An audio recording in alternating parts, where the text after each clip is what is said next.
So I'm Andy Chan. I'm a gastroenterologist and epidemiologist at Massachusetts General Hospital and Harvard Medical School.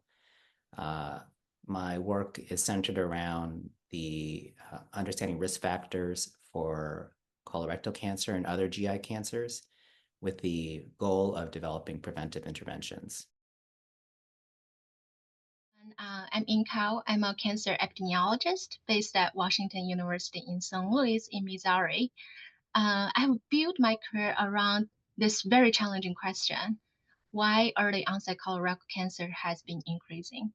And over the years, we know a lot and we don't know a lot more. So that's why I paired with Dr. Chen to put together this team, and we are very excited.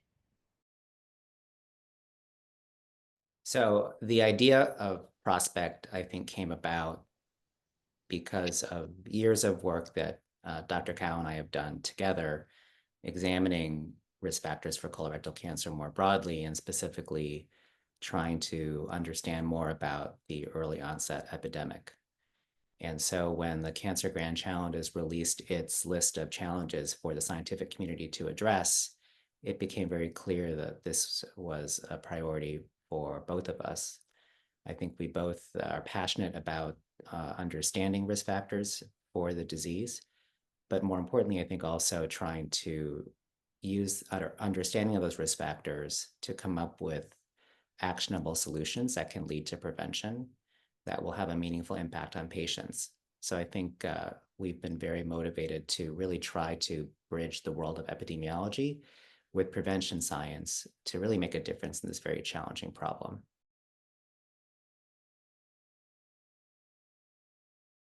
So we had a very ambitious vision.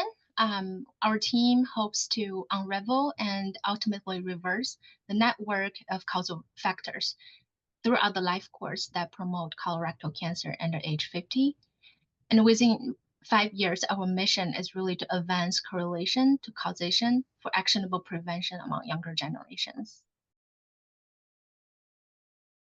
This is a really important question to address because it really, quite frankly, affects so many people at the prime of their lives. I think as a clinician, it's certainly been a striking change for me over the course of my career to really see the patients that I diagnosed with early onset with cancer becoming younger and younger, and recognizing that although cancer certainly is devastating at any age, it has a really outsized impact for people at the prime of their lives, for individuals that are really at the peak of their professional productivity, who are really starting families, also may also be taking over caregiving roles for older adults.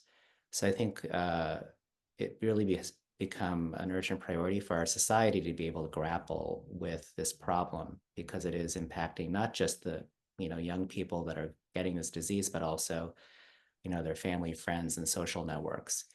And so I think as a clinical community and also as a public health problem, it really is a very urgent priority.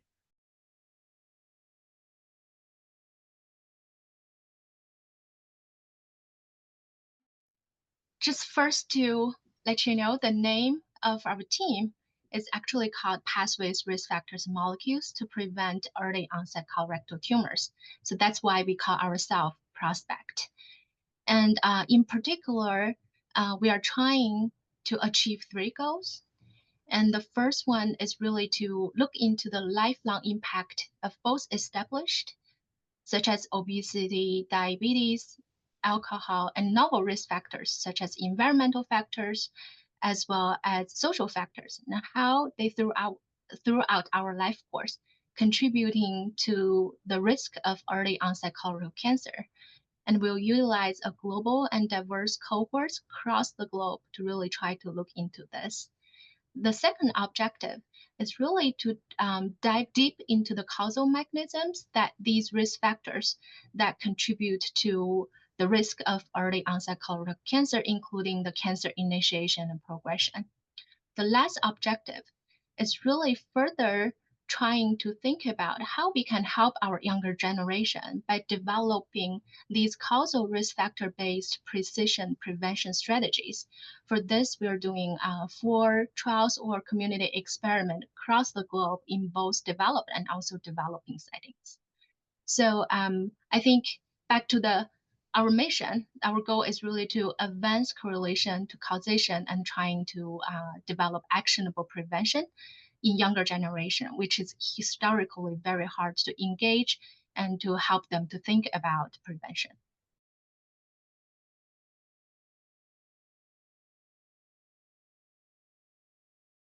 So to give you a little bit more insight into the specific work packages, we developed 4 work packages to address the 3 overarching objectives that Dr. Cao mentioned.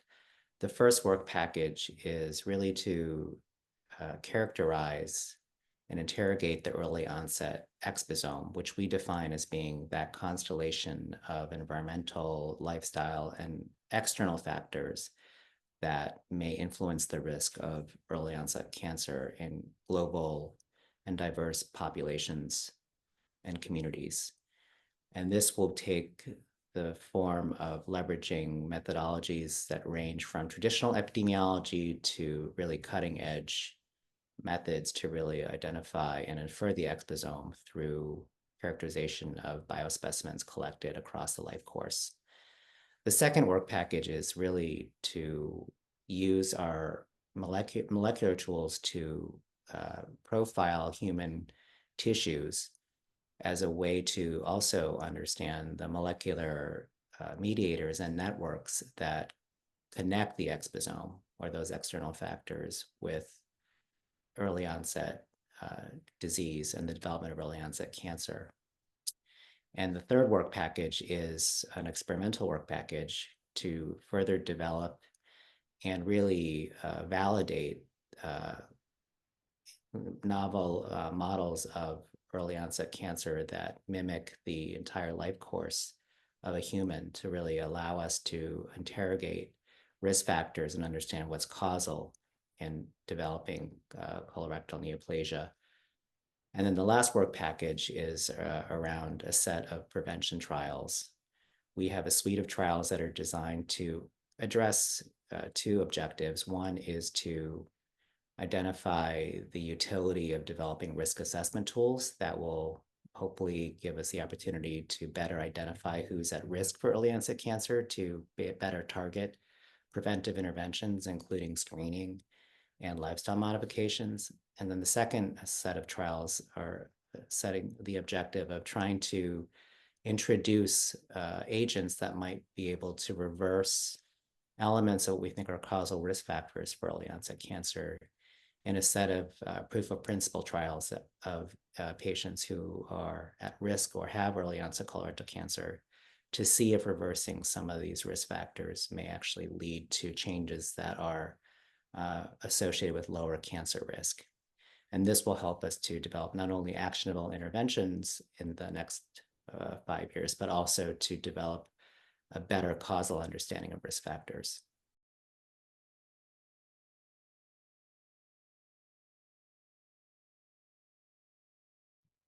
We are super excited.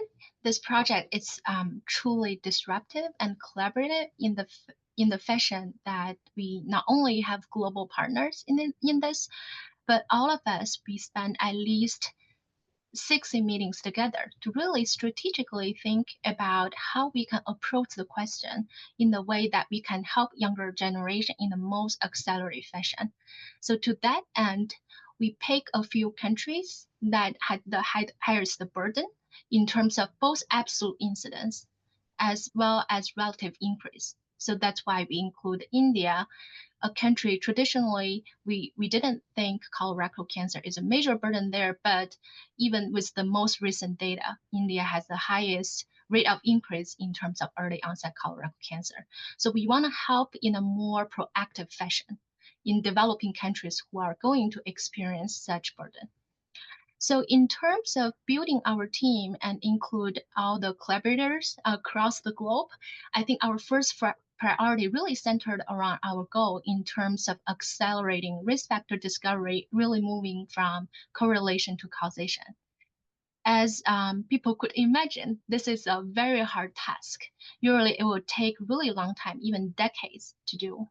So I would say our approach is still in the piloting phase, but we really tried ourselves to bring in people with expertise, not only in cancer epidemiology, cancer prevention, but also in exposomics, really allow us to look into exposome, also cancer metabolism, computational biology in a way that we can rigorously look into microbiome so that we can make reliable inference, focusing on both on study design as well as computational approaches. We have expert in chemical biology, really allows us to look into microbiome from the lens of chemistry. We have pioneers who had developed numerous tools in genomic epidemiology, genomics and epigenomics that allows us to dive deep into the molecular signatures of early onset colorectal cancer along its development continuum. We also have pioneers in immunology who has really lead the way in our understanding of how external insults really had a print in our immune system throughout the life course. We also have stem cell biologists who has pioneered work in terms of looking at how diet really initiate cancer and promote cancer at the cellular and the stem cell level. We also have global leaders in global oncology who set the stage of cancer prevention and control in India, and also more interdisciplinary collaboration with leading teams in the UK who has pioneered citizen science and also precision nutrition. And their tools really allows us to reach out to younger adults in a very efficient and accelerated fashion. So thinking back about how we put the team together, it's really centered around this goal that we want to help younger population as quickly as we can, utilizing resources that we already have. So that's why we have this team across the globe. At the same time, we also want to acknowledge we have the support from more than 15 biobanks and cohort across the globe as well, each of them contributing very unique data.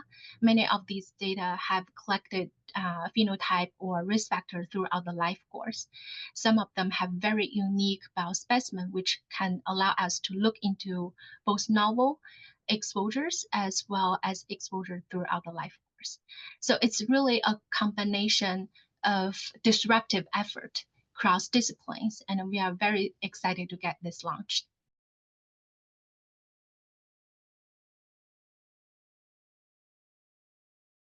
So I think when Prospect is completed, I think our understanding of early onset cancer risk will hopefully be advanced into meaningful solutions for patients.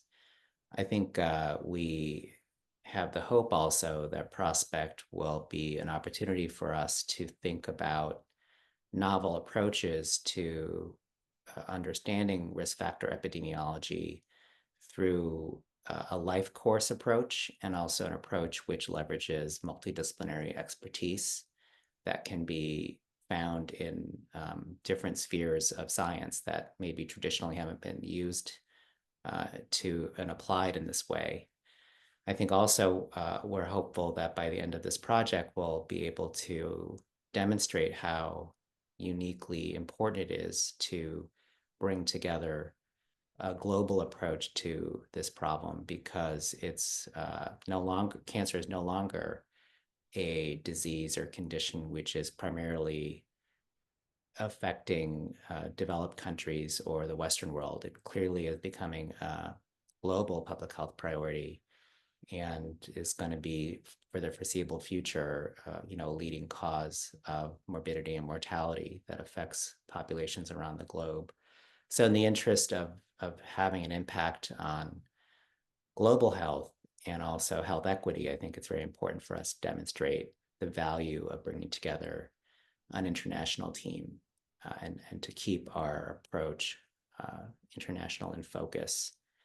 And I think we're hopeful that this kind of infrastructure and this kind of approach will be a useful model for the study of other early onset cancers. We know that we are focused on colorectal cancer, but we do understand and recognize that early onset cancers are of many different types are rising. And so there is an equal imperative to really find ways to address those cancers as well. So our work will hopefully provide insight into maybe risk factors for some of these other cancers, but also at least provide a methodological framework to think about how to approach these problems so that we can identify risk factors that may be unique to some of these other early onset cancers as well.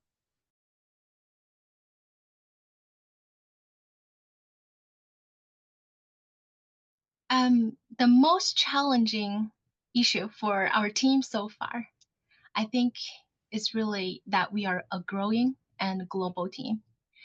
So, speaking to that, there are challenges in terms of getting the data to be shared. There are challenges in terms of communicating cross disciplines, even within our scientific team. There are challenges centered around how we really make sure our patient advocates knows the big picture where we are heading to so that we can engage them in the next 5 years and more. There are challenges in terms of balancing how much we spend on paperwork, on getting the um, work initiative versus a lot of media interest on this topic and how we tell the uncertainty both scientifically and in terms of the ultimate output from this project, communicate that to the broad public, but at the same time we want to leverage these precious opportunities to raise awareness. To us, these challenges are expected. So we don't see them as essential challenges. We are finding ways to work around them. And I think that's the most exciting part about this is that in the process, we also bring in future leaders, junior scientists who are at the stage of PhD, postdoc, and junior faculty, really give them a sense very early on in their career, what is team science in terms of addressing a very important question to the general public and how we can work together to achieve that. We need to disrupt the barrier in terms of our own discipline. We need to work together. We also need to learn how to communicate with our patient, with the public. So these are all precious learnings for our PI team and also for our future leaders, for our patient advocate. And also the constant interaction with our founders through Cancer Grant Challenge, Cancer Research UK, and NCI really allows us to continue to grow our impact at the same time to build network across existing projects that are funded through these funders so that we can really leverage the best resources to help the public to really understand what is going on. I think even though in 5 years we may not fully achieve the goal that to elucidate every single risk factors, but I think what we are heading there, the challenges that we encounter in this process can be very valuable to many other teams and especially younger generation scientists who are keen to make a change and make a difference to the world.